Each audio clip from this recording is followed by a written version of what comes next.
So you join me here in lovely Enfield, Connecticut, and if you can see at my favorite DC fast charging station, Tesla with the Magic Dock.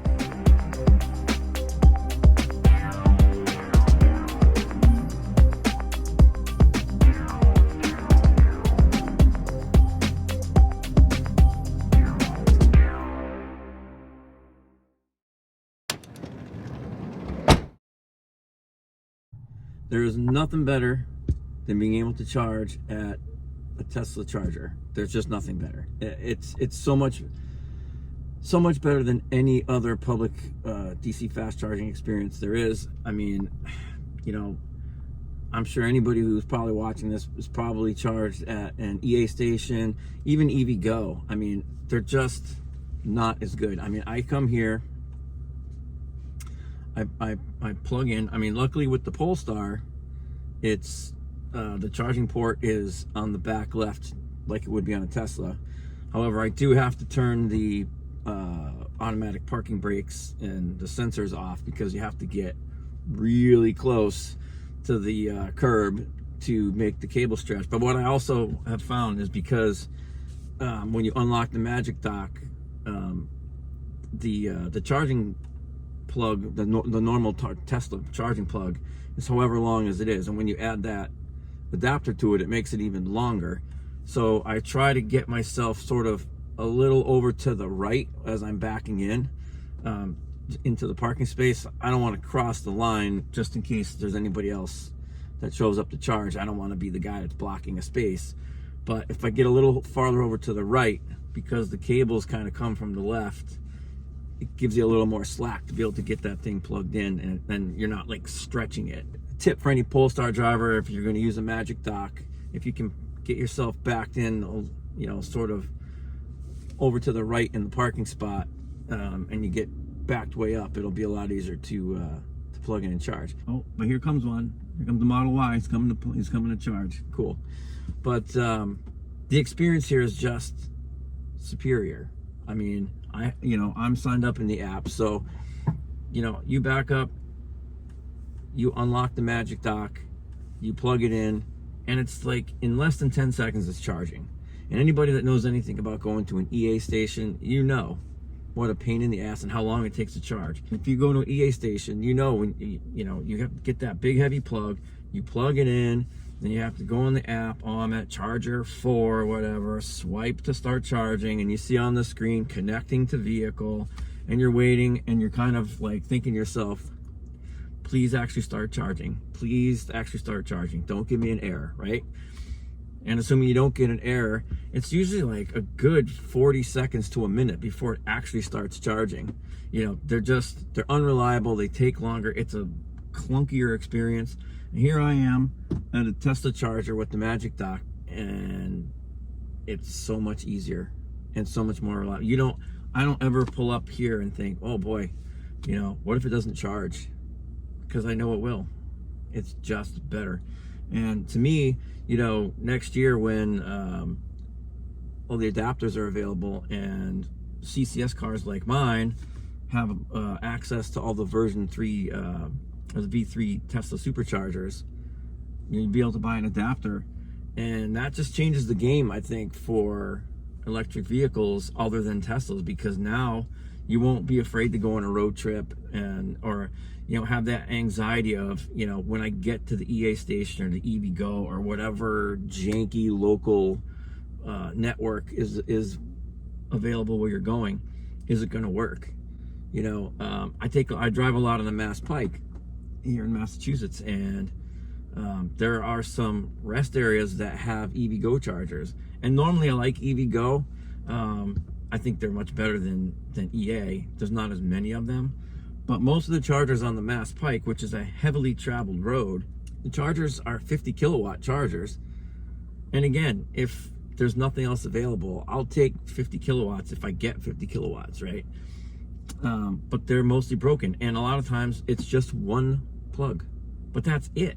So you stop at a rest stop on the Mass Pike, and there's one electric car charger and 14 or 16 gas pumps, for gas cars, and it's like all we get is one. And there are actually a couple of rest stops on the Mass Pike where there's 8 or 10 or 12 Tesla stalls.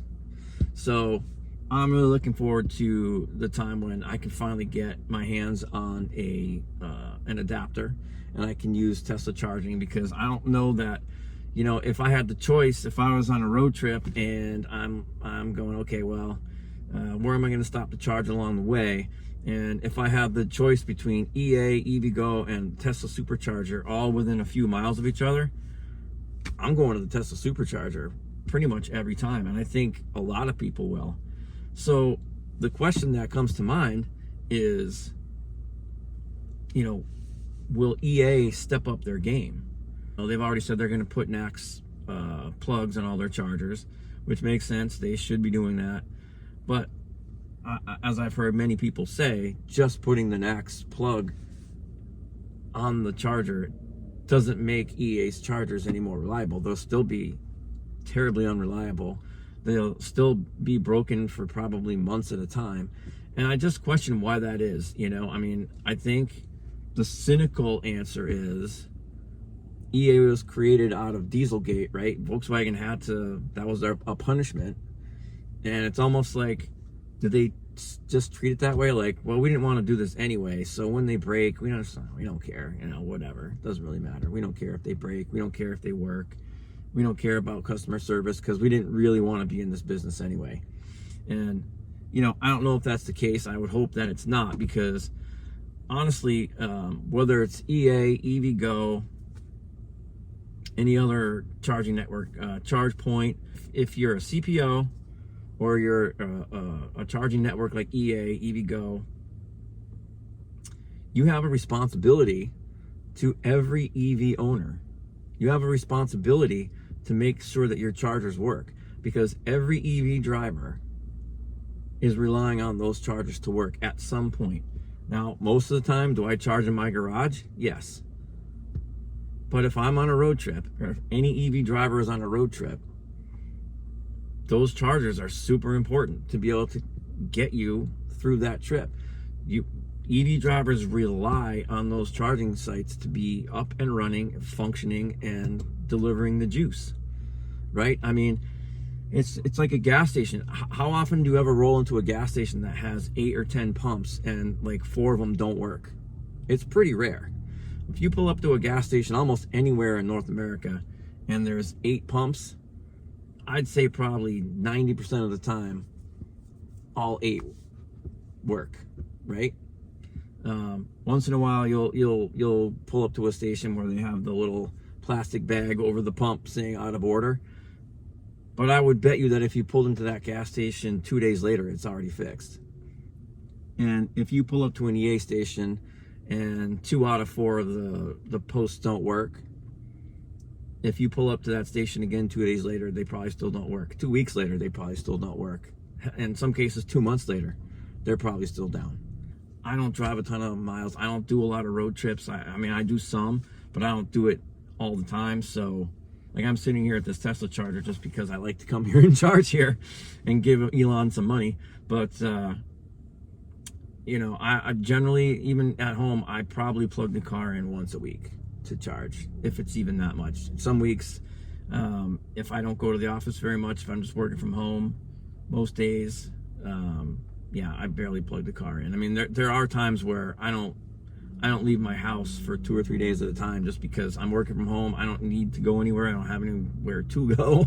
Like during the week, you know, it's like I work during the day, you know, my wife comes home, we have dinner, you know, watch some TV and go to bed. So, you know, I can only hope that we see better performance from EA in the future.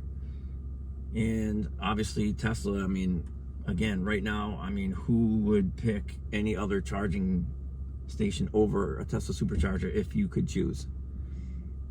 I wouldn't. Once I get the adapter for this car, I'll probably always go to a Tesla supercharger. I'd rather pay more for the reliability, the fact that it's going to charge, it's going to give you the juice that you're supposed to get, it's going to work. I'll pay more for that. Anyway, I'm almost to 80%, and I don't want to be that guy that sits here past 80, so I'm going to hit the road, and I will see all you guys later. And remember, EVs are awesome, and it's okay to be awesome. Peace.